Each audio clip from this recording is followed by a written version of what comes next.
On traite une rupture comme un roman. On glorifie la femme forte, indépendante, résiliente.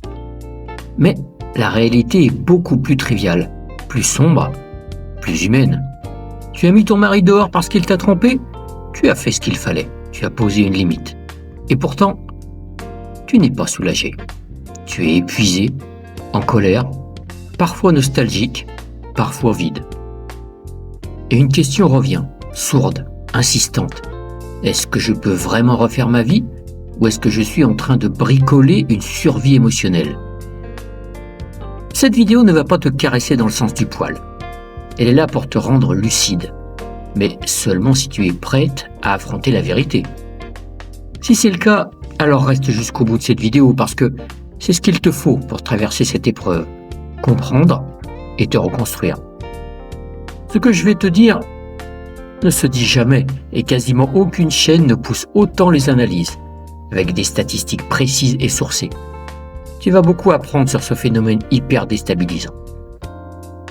Si tu as déjà été confronté à la tromperie, like, commente et abonne-toi maintenant si ça n'est pas encore fait. Ça t'aidera à intégrer ces concepts jusqu'au bout. La trahison.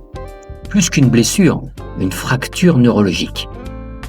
Une tromperie n'est pas juste une blessure morale, c'est une véritable fracture neurologique. Quand tu fais confiance à quelqu'un, ton cerveau classe cette personne comme zone sûre. La trahison fait exploser ce classement. Résultat, hypervigilance, suspicion généralisée, difficulté à se projeter, confusion entre intuition et peur. La tromperie active le système limbique, notamment l'amygdale qui régule la peur et le stress. Le cortex préfrontal, responsable de la prise de décision, est temporairement inhibé, ce qui explique les réactions émotionnelles irrationnelles post-rupture. 63% des femmes disent se sentir trahies et déstabilisées pendant plus de 6 mois après la tromperie de leur partenaire. Julie, 38 ans, mère de 2 enfants, raconte « Quand j'ai découvert que mon mari me trompait, je tremblais, je ne pouvais pas dormir et chaque appel de mon téléphone me faisait paniquer. J'étais à la fois en colère et paralysée. » Les gens ne changent pas, sauf si on entend souvent dire « Il a compris, il ne recommencera plus, il a eu peur de te perdre. » Mais les recherches sont claires, le comportement passé est le meilleur prédicteur du comportement futur. La tromperie n'est pas un accident. C'est la plupart du temps une stratégie d'évitement. Éviter le conflit, éviter la frustration, éviter la responsabilité émotionnelle. Changer implique une remise en question profonde, un travail thérapeutique réel et une tolérance à l'inconfort émotionnel. Autant dire que c'est extrêmement rare, car, je vous le rappelle, l'homme, la plupart du temps, n'est pas très courageux. Pour illustrer, Claire, 42 ans, racontait « Après sa tromperie, il a promis de changer. Je l'ai cru. 3 mois plus tard, il répétait exactement les mêmes erreurs. J'ai compris que son comportement n'était pas accidentel. » Seulement 15% des couples réussissent à reconstruire la confiance après une tromperie sans thérapie spécialisée. Femme trompée et mère, lien indispensable avec l'ex. Si tu as des enfants, tu ne peux malheureusement pas couper le lien.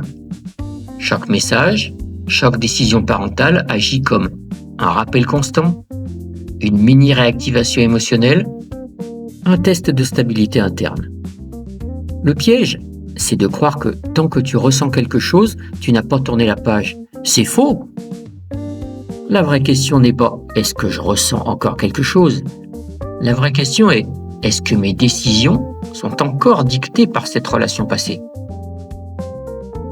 Sarah, mère de 3 enfants, explique « Même si je ne voulais plus rien avoir à faire avec lui, chaque texte pour savoir qui récupère les enfants me replongeait dans la colère et la culpabilité. »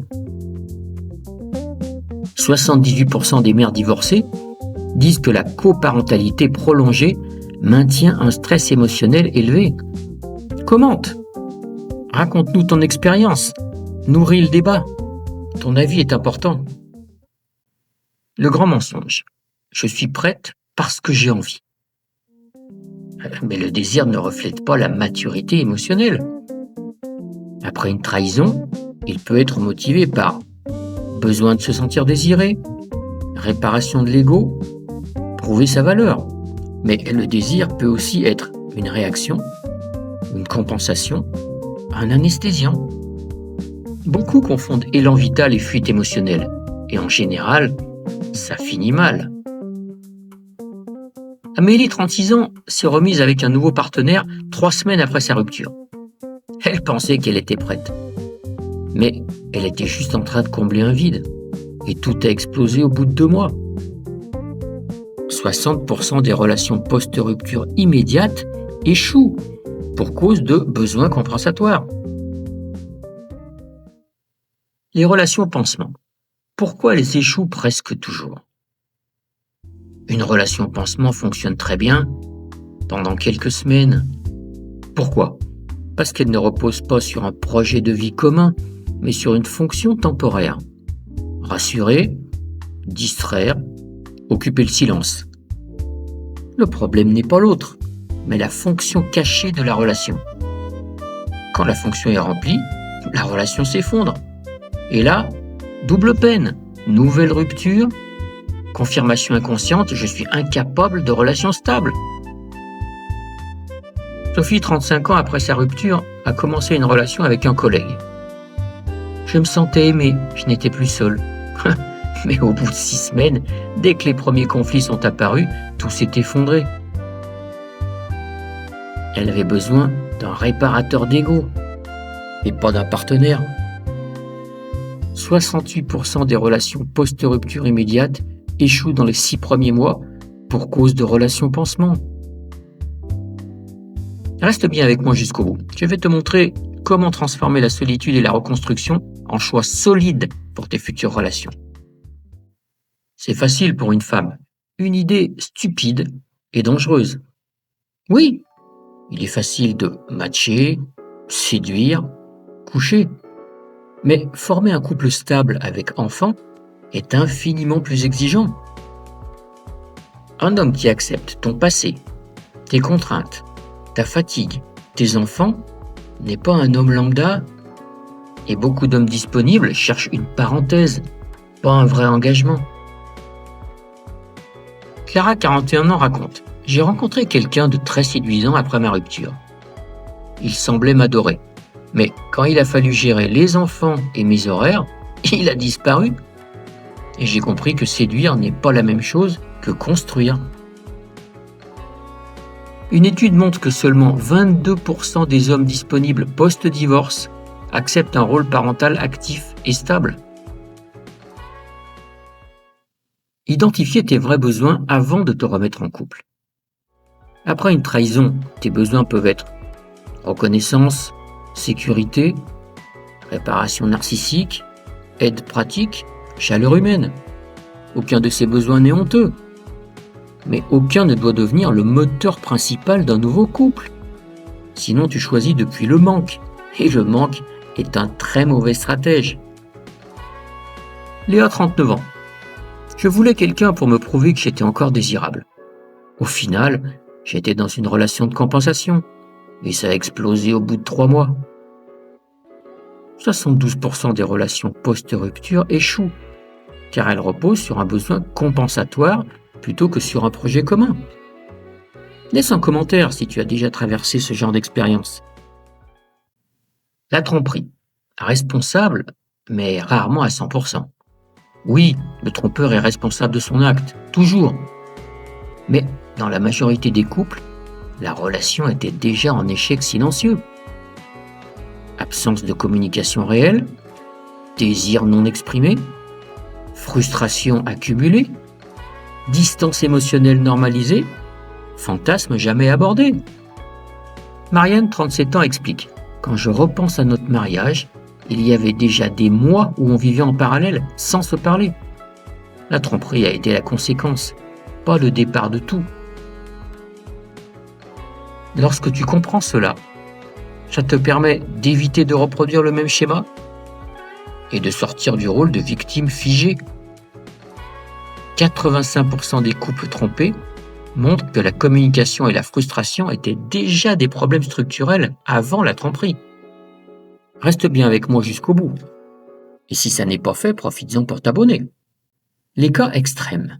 Responsabilité asymétrique. Oui, il existe des exceptions.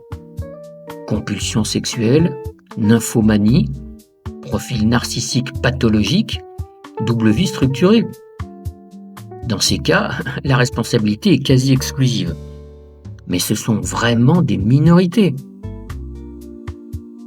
Emma, 40 ans, raconte: mon ex avait une double vie parfaitement organisée. Tout était planifié, c'était très contrôlé. Ici, la responsabilité lui revenait à 95%. Dans la majorité des couples, la tromperie est le symptôme final d'un dysfonctionnement ancien. Seulement 10% des tromperies relèvent de profils psychopathologiques graves.